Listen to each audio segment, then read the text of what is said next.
नमस्कार, मैं हूं आशीष त्रिपाठी आपके साथ और अब रुक करेंगे इस वक्त की बड़ी खबर का। देश में कोरोना के लगातार बढ़ते मामलों को देखते हुए चिंता बढ़ रही है। दरअसल कोरोना के बढ़ते मामलों के बीच स्वास्थ्य विभाग अब पूरी तरह से अलर्ट हो गया और इसे लेकर आज मध्य प्रदेश में मॉक ड्रिल की जा रही है। दरअसल इसके अलावा अस्पतालों में कोरोना को लेकर जो तैयारियां की गई हैं उनका टेस्ट भी लिया जा रहा है। Oxygen plant, beds, ICU, ventilator समेत अन्य व्यवस्थाएं किस तरह से हैं, इनकी जांच परख हो रही है।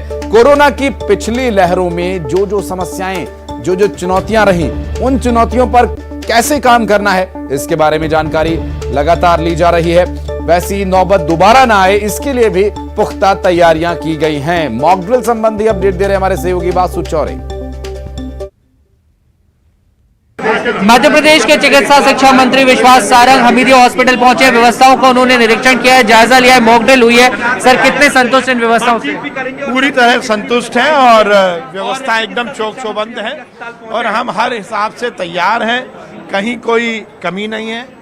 हमने पूरी व्यवस्थाओं की मॉक ड्रिल की है, एक डमी पेशेंट बनाकर उसको एम्बुलेंस से में लेके आके अटेंड करने से लेकर और आईसीयू तक पहुंचाने की पूरी हमने मॉक ड्रिल की है। दुरुस्त है पूरी तरीके से सर? ऑक्सीजन प्लांट दुरुस्त है? हाँ जी, सब दुरुस्त है। दवाइयों की क्या स्थिति है? दवाइयों की पूरी प्रोक्योरमेंट है, कहीं कोई दिक्कत नहीं है। सभी अस्पतालों में व्यवस्था एकदम दुरुस्त है। अगर किसी तरीके की विपरीत परिस्थिति बनती है तो सरकार उससे निपटने के लिए तैयार है? हर तरह की स्थिति से निपटने को तैयार है हम। अभी कोई ऐसी स्थिति नहीं है, परंतु केंद्रीय स्वास्थ्य मंत्रालय के निर्देशानुसार हमने आज मॉक ड्रिल की है और हमारी सभी व्यवस्थाएं चौक। आम लोगों के लिए कोई दिशा निर्देश अलग से जारी की जा रही है? देखिए, पहले से ही ये सभी को एडवाइजरी है कि हम सब ये सुनिश्चित करें कि हम मास्क लगाएं और भीड़ भाड़ वाली जगह से अपने आप को बचाएं। मध्य प्रदेश के चिकित्सा शिक्षा मंत्री विश्वास सारंग हमारे साथ थे। हमीदिया हॉस्पिटल पहुंचे, जहां उन्होंने मॉक ड्रिल का निरीक्षण किया, जायजा लिया और इसके साथ ही ये उनका दावा है कि जो सारी व्यवस्थाएं अस्पताल में बहुत दुरुस्त है और किसी भी तरीके की स्थिति से निपटने के लिए शासन प्रशासन पूरी तरह मुस्तैद है और तैयार है। वीडियो जर्नलिस्ट मनीष सिंगर के साथ न्यूज 18 के लिए भोपाल से वासु चौरे। और उधर छत्तीसगढ़ में भी कोरोना पैर पसार रहा है। पिछले 24 घंटे में 52 नए मरीज आए हैं। राजधानी रायपुर में सबसे ज्यादा 15 मरीज मिले हैं। कोरोना के लगातार मिल रहे मामलों को देखते हुए स्वास्थ्य विभाग अलर्ट पर है।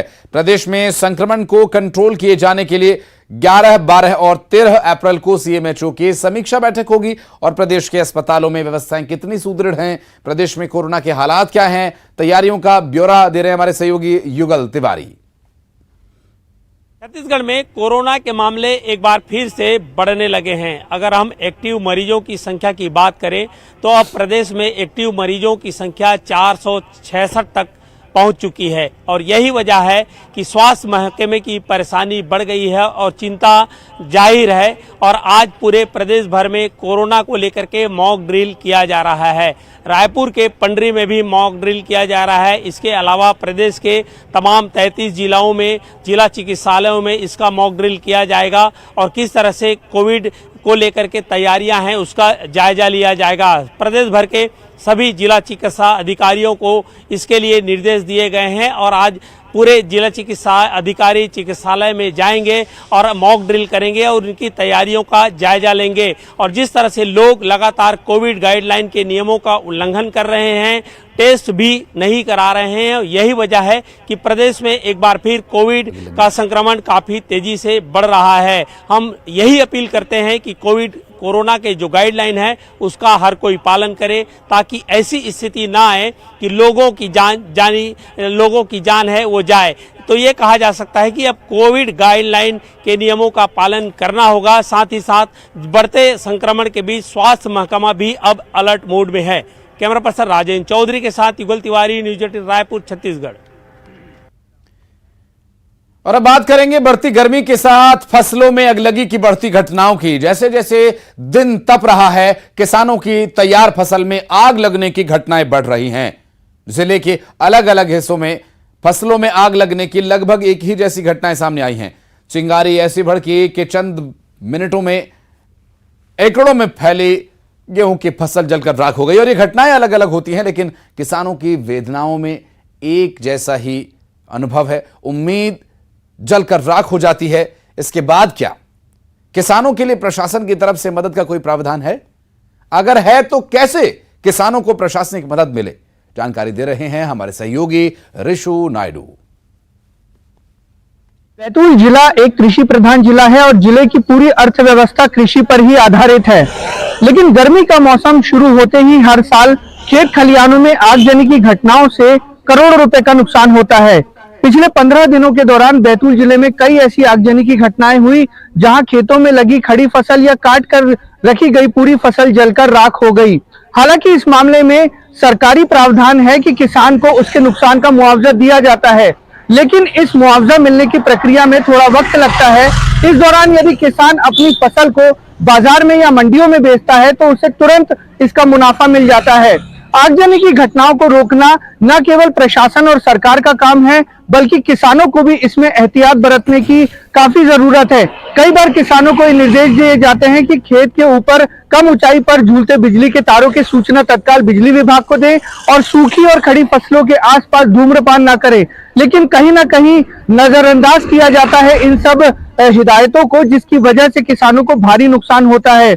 अब जरूरत है कि हर गर्मी के मौसम के शुरू होने के पहले किसान ये ध्यान रखे कि 4 महीने की कड़ी मशक्कत के बाद जो फसल उन्होंने उगाई है उसकी सुरक्षा का भी पूरा इंतजाम वो प्रशासन के साथ मिलकर करें। बैतूल से ऋषु कुमार नायडू, न्यूज 18 मध्य प्रदेश छत्तीसगढ़। देश भर में अभी आईपीएल का खूब क्रेज है और इसके चढ़ते खुमार के साथ ही सट्टेबाज भी काफी सक्रिय हैं और इधर पुलिस भी सट्टेबाजों पर पैनी नजर बनाए हुए है। इसी कड़ी में राजनांदगांव और कोरबा में पुलिस ने आईपीएल में सट्टा खिलाते 4 लोगों को गिरफ्तार किया और इसके साथ ही नसीहत भी दी है सट्टेबाजों को कि उन पर शिकंजा कैसे कसा जाए। दरअसल इसके लिए क्या कदम उठाए जा रहे हैं, कार्रवाई से सट्टेबाजों पर कितना प्रभाव पड़ रहा है, युगल तिवारी हमारे सहयोगी दे रहे हैं जानकारी। राजधानी रायपुर सहित पूरे प्रदेश भर में सटोरियों के खिलाफ पुलिस विशेष अभियान चला रही है और जिस तरह से आईपीएल का मैच प्रारंभ होता है, शुरू होता है, उसके बाद सटोरिये एकदम से सक्रिय हो जाते हैं। जो सटोरिये हैं, खाईवाल हैं, उनकी पहचान रायपुर पुलिस के साथ साथ प्रदेश के पुलिस कर रही है और लगातार सटोरियों को पकड़ने का काम पुलिस है वो कर रही है। अभी कोरबा और राजनांदगांव में 3 आरोपियों की गिरफ्तारी की गई है। इससे पहले भी आरोपियों की गिरफ्तारी है वो रायपुर पुलिस ने की है। कैमरा पर्सन राजेंद्र चौधरी के साथ युगल तिवारी, न्यूज 18 रायपुर, छत्तीसगढ़।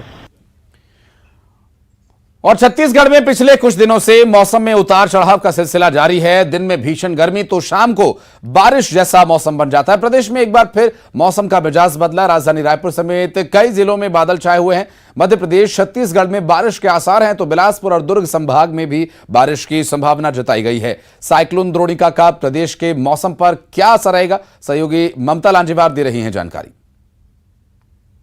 छत्तीसगढ़ में अगले 24 घंटों में प्रदेश के कई हिस्सों में आंधी तूफान आने को लेकर अलर्ट जारी किया गया है। इसके साथ ही बिजली की गिरने की भी संभावना, आशंका व्यक्त की गई है। दरअसल लगातार नमी आ रही है प्रदेश में और उसके चलते खासतौर पर स्थिति इस तरह की स्थिति बन रही है। इसके साथ ही केरल से लेकर विदर्भ तक एक द्रोणिका बनी हुई है। इस द्रोणिका के असर के चलते लगातार नमी आ रही है और छत्तीसगढ़ के कई इलाकों में इस तरह के सिस्टम बने हैं कि गरज चमक के साथ जो है वो तेज आंधी तूफान और उसके साथ बारिश की भी आशंका है। मौसम विभाग का कहना है कि प्रदेश के कई हिस्से ऐसे हैं, खासतौर पर अगर हम बात करें तो चाहे दक्षिण छत्तीसगढ़ की बात करें, चाहे उत्तर छत्तीसगढ़ के कई हिस्से हैं जहां पर ओले भी गिर सकते हैं कहीं कहीं पर और इसके साथ ही तेज बारिश, आंधी तूफान के हालात भी बने रहेंगे। लगातार जो इस तरह की स्थिति बन रही है उसके चलते किसानों को काफ़ी नुकसान हो रहा है। आम की फसलों को तो नुकसान हो ही रहा है, इसके साथ ही जो सब्जियाँ गर्मी में लगाई जाती हैं उनको लेकर खासतौर पर स्थिति खराब हो जाती है, क्योंकि बादल आने के चलते उसमें कीड़े हो जाते हैं और वो खराब हो जाते हैं और बारिश के चलते भी जो सब्जियां हैं वो कहीं ना कहीं गलने लग जाती है। गर्मी के मौसम में अगर हम बात करें खासतौर पे तो कहीं कहीं पे अलग तरह की छत्तीसगढ़ में भाजी उगाई जाती है, उसे खासतौर पे नुकसान पहुंचता है। मौसम विभाग ने इस बात को लेकर भी खासतौर पे अलर्ट किया है कि ऐसे स्थान जहां पर जिन जगहों पर लेकर अलर्ट है, चाहे दक्षिण छत्तीसगढ़ का इलाका हो चाहे उत्तर छत्तीसगढ़ के कई इलाके, वहाँ पर पिकनिक स्पॉट और अलग अलग जगहों पर जाने को लेकर लोग परहेज करें, क्योंकि शाम के समय में खासतौर पर इस तरह की स्थिति उत्पन्न होती है अंदर आंधी तूफान की और ऐसे में लोग खासतौर पे जब मौसम सुहाना होता है तो ऐसी जगहों पे जाते हैं तो स्थिति जो है वो खराब हो सकती है और कई बार खतरों का सामना भी करना पड़ सकता है। कैमरा पर्सन सुशील के साथ ममता लांजेवार, न्यूज 18 छत्तीसगढ़, रायपुर। शहरों में आजकल मॉडिफाइड साइलेंसर वाली बाइक्स का खूब क्रेज देखा जा रहा है। ज्यादा आवाज करने वाली गाड़ियां सड़कों पर रफ्तार भर रही हैं, लेकिन इंदौर में ऐसे लोगों पर कार्रवाई शुरू हो चुकी है। इंदौर ट्रैफिक पुलिस चेकिंग अभियान चलाकर मॉडिफाइड साइलेंसर वाले बाइक्स की चालान काट रही है। और ऐसी लापरवाही के लिए ट्रैफिक नियम क्या कहते हैं, क्या कार्रवाई की जा रही है शहर में, बता रहे हमारे सहयोगी विकास सिंह चौहान।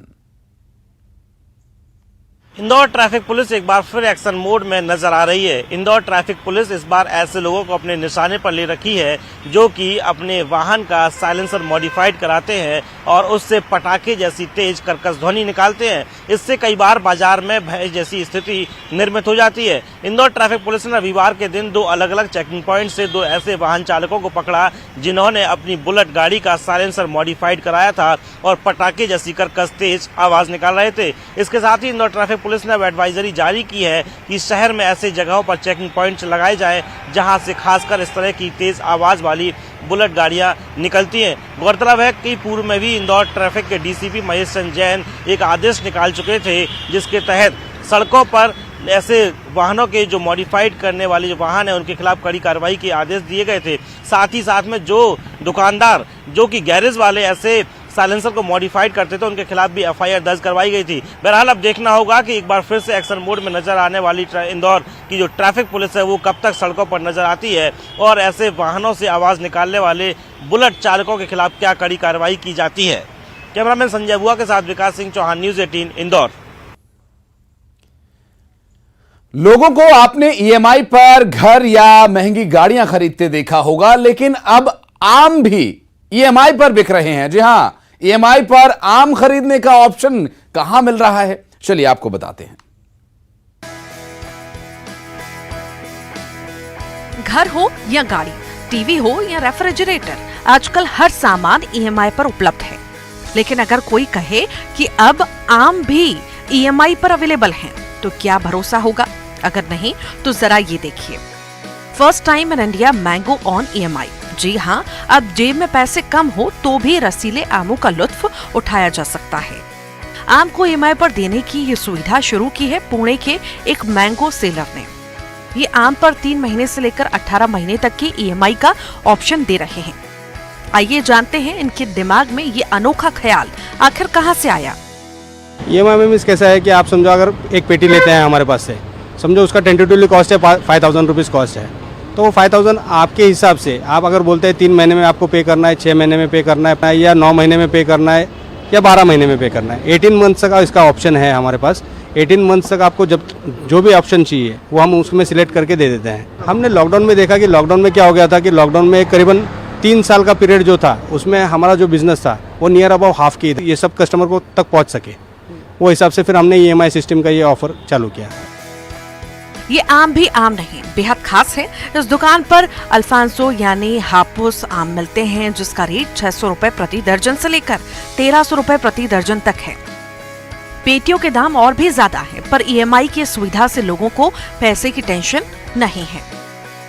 टोटल जितने भी आम हैं ये 600 रुपए से लेकर 1300 रुपए तक का मेरे पास प्राइसिंग का आम है। 6 साइज के अलग अलग हमारे पास आम्स हैं, 6 साइज के उसमें टाइप्स है, साइज अलग अलग रहते हैं, वो हिसाब से उनका रेट्स है। और ये टोटली नेचुरली पके हुए हैं, कोई भी इसमें केमिकल या इसका यूज़ नहीं होता हमारे यहाँ पे। 600 रुपये क्या डजन? 600 रुपये डजन से लेके 1300 रुपये डजन तक का है। एक पेटी खरीदनी हो तो कितना पड़ेगा ग्राहक को? अगर आप पेटी समझो 2 डजन का लेते हैं, 2 डजन का लेते हैं तो फिर 1200 रुपये से स्टार्ट हो जाता है, वो 2600 रुपये तक चला जाता है। अगर आप बड़ा पेटी लेते हैं, बड़ा साइज़ का पेटी लेते हैं तो करीबन 5000 से स्टार्ट होता है वो।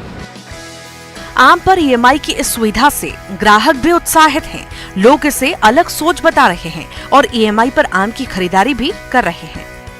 नहीं, सवेरे से टीवी में देख रहा है, ऐड आ रहा है, बोले देखेंगे क्या चालू है, न्यूज़ में आया है, मुझे बोले देखेंगे क्या चालू है। मैं पहले फर्स्ट टाइम देखा मैं ईएमआई आम पे। अब सबको सब ईएमआई में सब मोबाइल मिलता है, कार मिलता है, ये भी अच्छा है, सुविधा अच्छा है। ये तो बढ़िया कंसेप्ट इन्होंने चालू की है फर्स्ट ऑफ ऑल, क्योंकि हमारे दिमाग में कभी ऐसे आया नहीं था कि अरे ईएमआई पे आम मिलेगा। ये थोड़ा सा अलग बट यूनिक कॉन्सेप्ट है, तो ये बहुत अच्छा लगा सुन के कि चलो अभी ईएमआई पे आम मिलेगा। ग्राहकों को ईएमआई की ये सुविधा भी आ रही है। ये अनोखा आइडिया है, इससे बिक्री भी बढ़ेगी और ग्राहकों को आसानी से रसीले आम मिलेंगे। Bureau report, news 18। और दिग्विजय सिंह के चुनावी दौरों पर बीजेपी ने तंज कसा। मंत्री विश्वास सारंग ने निशाना साधा। दिग्विजय सिंह को बताया मिस्टर बंटाधार।